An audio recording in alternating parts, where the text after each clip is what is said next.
Parang kailan lang. Nagsimula ako, halos walang maniwala sa akin kasi motor lang yung dala ko.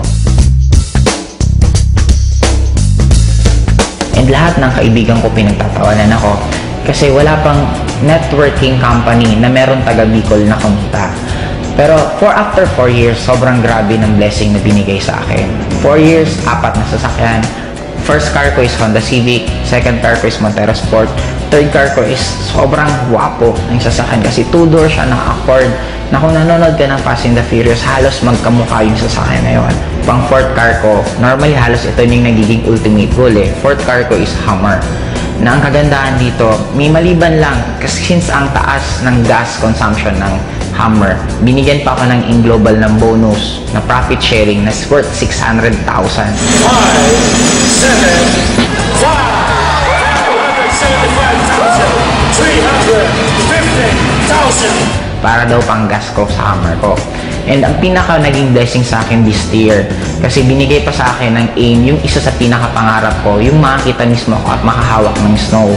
Nakapunta kami for 12 days sa United States, all expense paid, ni piso, wala akong ginastos. Ang ginawa lang namin doon, walang iba kundi kumain, mag-shopping, mamasyal, sobrang sarap ng buhay.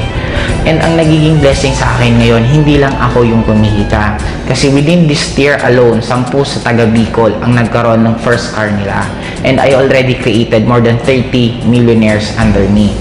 Ang isa sa pinaka-nasarapan ko sa Global, kung ako tatanungin mo bakit Global ang kinakarir ko, kasi ang dami kong choice kung ano yung pwede kong gawin na opportunity or pwede kong anong gawin na ibang bagay. Pero kaya Global ang ginawa ko for 2 reasons lang. Number 1, kikita ka ng sobrang daming pera in a short span of time. Right now, I'm already earning 7 figures per month. And by next year, I'm sure kikita ako ng nasa 8 figures per month. Ang pinaka-bottom line sa akin, hindi lang yung pera, pero yung magkakaroon ka ng lots of time para i-spend mo sa loved ones mo. Kasi for me, yun naman talaga ang pinaka-essence ng buhay. Money, importante, pero ang pinaka-importante sa lahat is hindi ka mawala ng time para sa loved ones mo. Kaya kung ikaw yung tipong tao ngayon na namumroblema ka ng pamasahe mo, namumroblema ka ng tuition ng anak mo, namumroblema ka ng kuryente, namimiss mo yung mga pamilya mo kasi nasa malayong kang lugar na ginagawa mo yun para ka lang kumita, meron ngayon na isang AIM Global na kaya niyang ibigay lahat ng pinapangarap mo.